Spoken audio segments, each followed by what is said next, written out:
1160, and good morning. Thanks so much for being with us here today. I've lost my icon. There it is. I hate when I lose my icons, boys and girls. It's just not right. There you go. There it came up on the screen. Now we are ready for our conversation, brought to you by Marcus & Mack, a law firm representing injured people.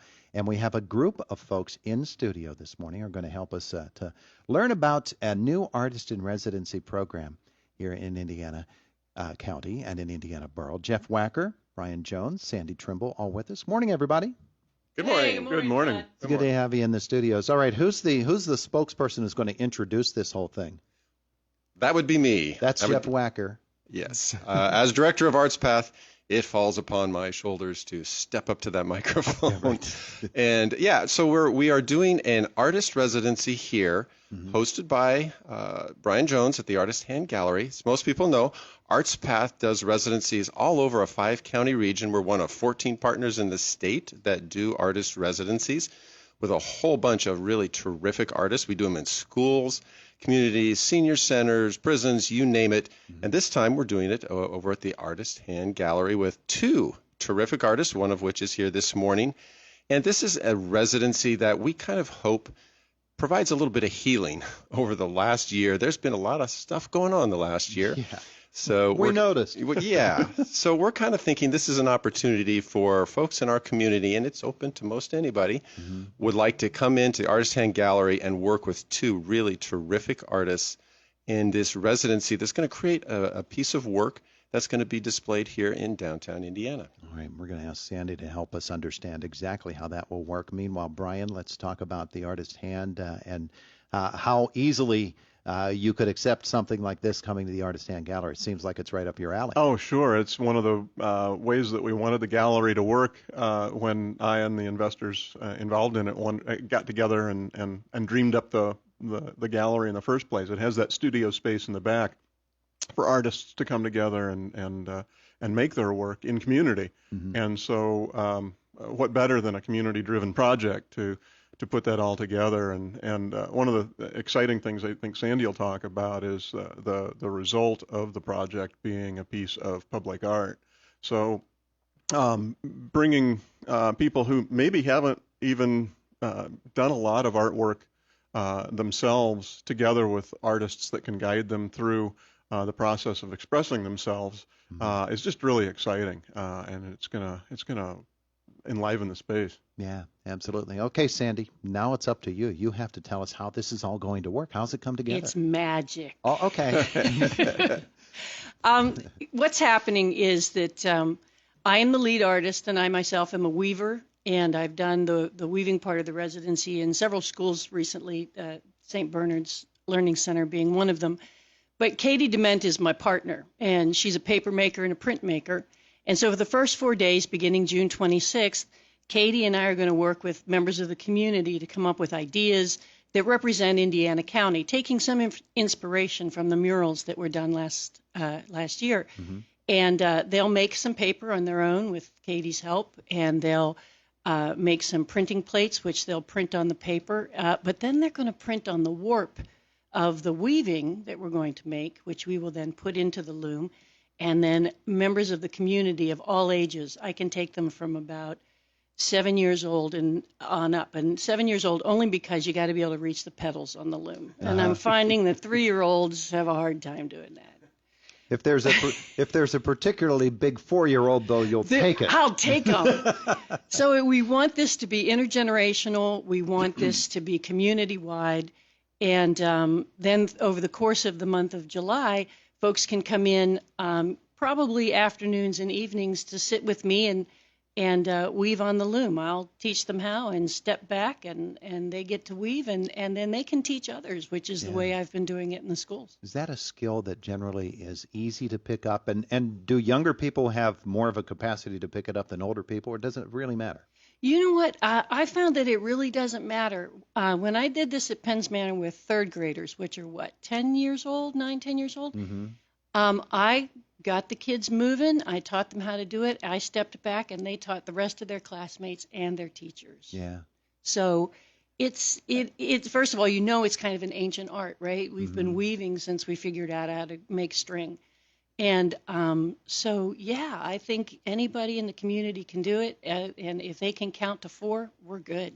Pretty thrilling though Yeah, to watch somebody grasp something like this when it's brand new. absolutely. Yeah. Absolutely. The hardest part is dressing the loom, and that's what I'm there for. I get them through that part of it. But sitting down and throwing the shuttle and moving the parts of the loom to make cloth, Yeah. it is pretty magical. Yeah.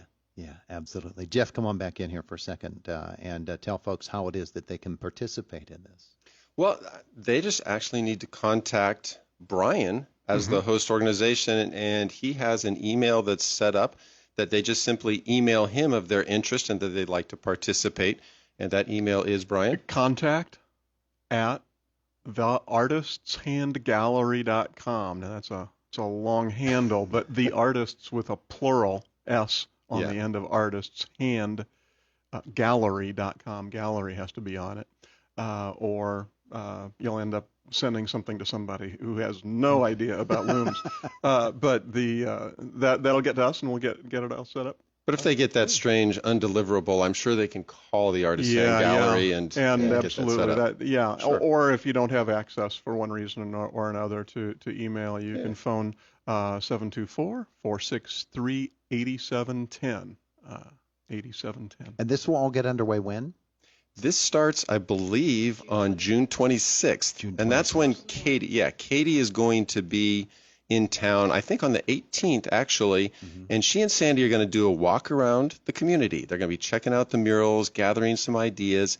If anybody in the community would like to hang out with a couple artists for a little while, they are welcome to do that.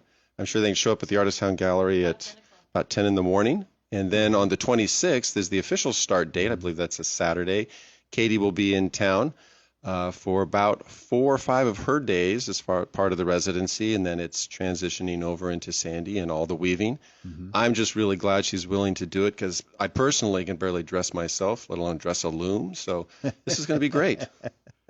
It's the best I could do, folks. Well, you're doing well. Just while you're here, tell us about Arts Path and how it has weathered this past year. Arts Path has done okay this past year. The previous year was a little tough because a lot of things just dropped off the map in terms of residencies because everything shut down. So what the Pennsylvania Council on the Arts did is our funder is for this year only, they said, we're not going to require a match from the host organization. And that made it a lot easier for those host organizations to have a residency. So a couple of people that maybe not would have had a residency this past year in different parts of our 5 counties, they kind of jumped in and said, let's give this a try. So it's been okay. It's not been ideal, but we've weathered it. Forge forward. Going on. You forge on, just like the Artist's Hand, Brian. Things for you, I'm sure, have things have been going fairly well. We had a real pause like the rest of the community took a year ago, but we found that people are ready to come back to interacting with one another and interacting with art, and we're a great place to do that. Yeah. There's a lot of fresh new artwork on the walls, and there's a great display of some metalwork by Ray Hirsch, and some students at the ICTC also contributed to this some of the sculptures that are in there. Pretty exciting stuff. Yeah, yeah. Sandy, what about you as an artist and with your colleagues in the arts? This pandemic, when it kicked in last year in the month of March, but you saw it coming, I'm sure, like everybody else. What's it been like for you to pursue your art and to actually interact with other artists? Well, for me personally, I could have used another 3 weeks of shutdown. I mean, I just went to work. I just dressed more than one loom, and I just rotated between projects. And for me, it was an opportunity to really dig in and make artwork. However, I know several of my friends were very depressed about it, and so they spent their time cleaning their studio. But many artists that I know now coming out of things, we've had several shows. The Pittsburgh Fiber Arts Guild, of which I'm a member, just had a show called Out of the Funk, which is, I guess, what we've been in. And so, yeah, different artists have reacted differently, but we've stayed connected through Zoom. Thank God for that, right? And I've met people from across the world through this experience because of that. Do you look at what you've created in the past year and to see some sort of indication of what the pandemic has done to you in terms of your art, or has it been a positive thing in your creativity cycle, or what's it been like from that standpoint? For me personally, it was a positive thing. I mean, it gave me time to pause and think about some ideas and work on some things that have been mulling around up here for a while. So I think that opportunity to slow down was very good for me as an artist. Yeah, terrific. Yeah. That's good news. It's real good news. And Brian and Jeff, you both, as people who not only are involved in the arts but are very, very active participants, you probably have seen that too in the people that you have dealt with. For some, it's been a real struggle. For others, it's sort of opened up horizons that maybe they weren't expecting. Yeah, it depends on what you were doing as an artist. So if you're focused a little bit stronger on, say, being a teaching artist, times got pretty tough because a lot of the teaching went away. But if you were a little bit more on the not that all artists aren't creative, but if you were just doing a lot of creativity, it actually opened up some time for you to just sit back and create because there weren't shows to go to, there wasn't anything to do but create. And so everybody kind of reacted in their own way. Some have flourished, others not so much. It just sort of depends. And that's the neat thing about art and what we're doing right now, though, is it gives such a voice and such an outlet to start to express some of the emotions and some of the things that people have gone through over this past year. There's really not much better outlet, whether it's a musical composition or a painting or a sculpture or something that says, here's how I'm feeling. And a lot of artists are taking advantage of that, and I think creating some really unique and exciting pieces. Yeah. And Brian, for you? Yeah, we're noticing that both over at the university, where I lead the Department of Theater, Dance, and Performance, but also at the gallery. The Indiana High School show just blossomed. It was one of the most vibrant shows we've had in a long time, and those young artists just flourished, I think, in responding to disruption. I think the arts have always been really good at that. When you look across history, some of the most disruptive times have led to some of the greatest artwork coming out because people have had a chance to pause, or they've had new ideas, or, as in the performing arts, were challenged to find ways of working differently in order to dig in. So some of the technology that we've had to rapidly understand and bounce around with over at the university for performance actually has broadened our ability to perform, our ability to communicate with different audiences that we didn't have before, and that's exciting. Okay, so for this program, we only have a minute left. Sure. And let's give the contact information again. Somebody wants to take part in this wonderful arts and residency program. You've got the contact information. Yeah, and it is simply contact@theartistshandgallery.com, or make a phone call, 724-463-8710, and let us know at the Artists Hand Gallery that you're interested in the arts residency, and we'll get you hooked up with the artists and get a schedule out to you. I had a question for the two of you. Does someone have to participate in every session that comes along, or can they bounce in and out?